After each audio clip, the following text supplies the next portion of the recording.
We have more drawings now, would you believe, more poetic imaginings on paper. Put your hands together for our artist in residence, Tim and Clarke.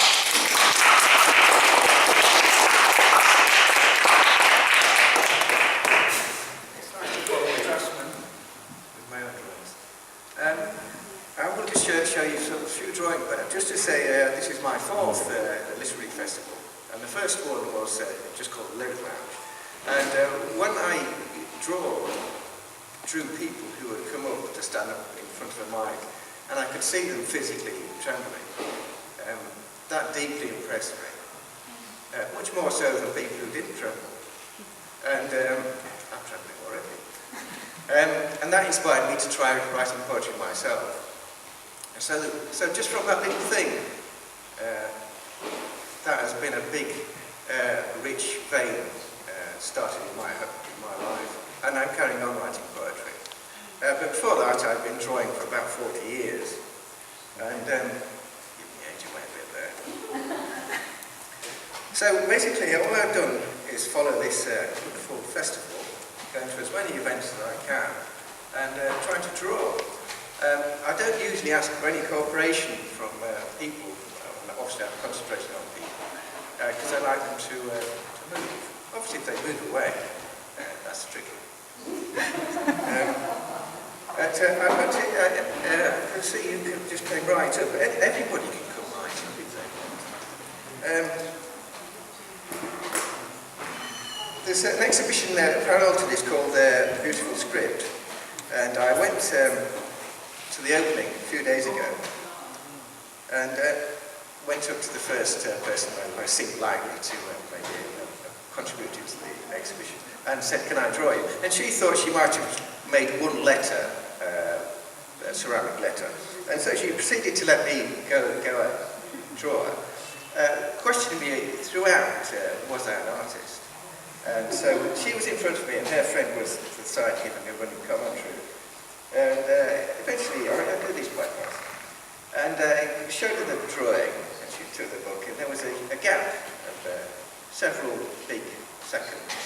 Whereupon she said, "You've made me more beautiful than I am. Are you an artist?"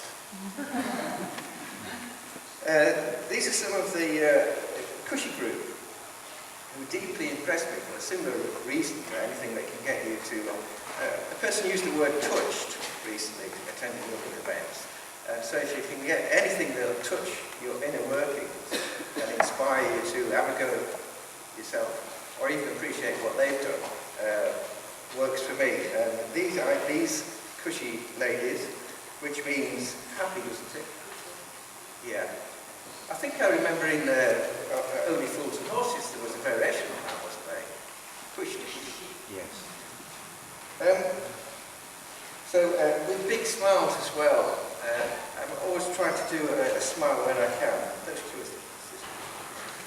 one looking after the other. By the way, I'll show you one. When I went to the opening, formal opening of Curve, one person, official, stood up and said how the progression and momentum of this event is becoming magnetic. He didn't use that word, I just used that.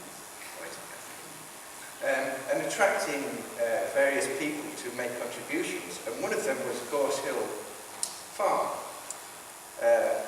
And they did a wonderful event called, which was based on Three Peaks.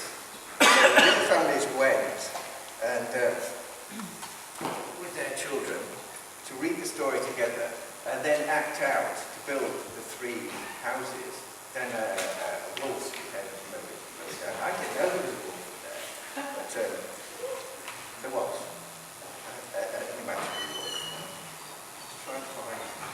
And whilst I was there, I was very interested in seeing the live pigs who spend a lot of time in their sty and only come out when they're feeding time. And unfortunately, I was in during the next field when the pig came out.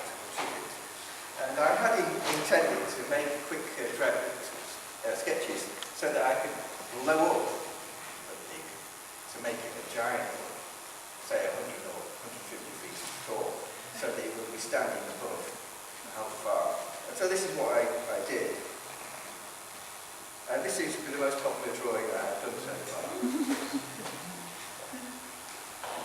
People think it's floating, but I think it's proper ground. This is Sir Peter, Peter Stolesbury, about to start off reading Peter Pan, which I think is continuing, isn't it? Still in progress each evening, about 6.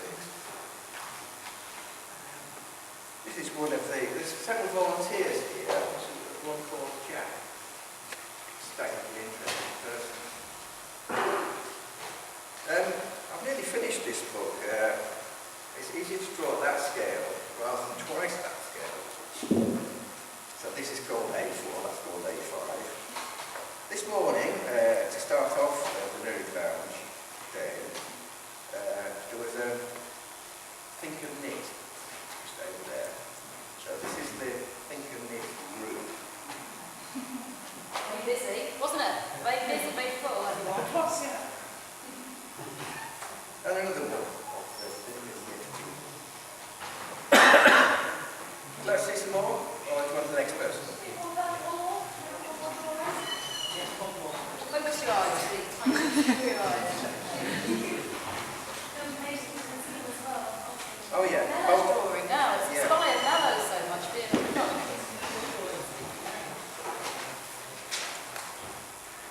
By the way,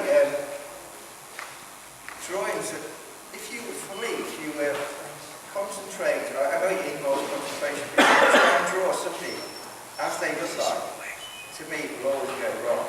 You've got to try and draw it on purpose, deliberately wrong, so you've got a chance of getting it right. Does that make any sense there? Yes, you've got to go for an impression. You can't go for exactly what they like. This is Joe Twist, I think the first event, which was using newspapers to inspire poems and artwork. And by the way, that one was started off by a lovely talk, illustrated talk, lasting about 20 minutes. Then the following hour and a half, all the participants were in total silence, concentrated on their work. And I found that really inspiring. Like I found many of the things inspiring in this festival. Thank you.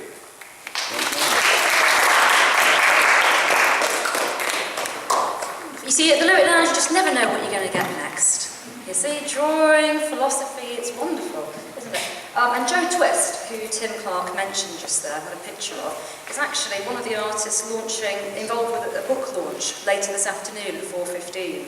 And we'll have free books, if you're getting quick, to take away with you. We'll have free refreshments to take away inside of you, and much love. And so you see what I mean, cake and wine, you can't really carry them out, can you?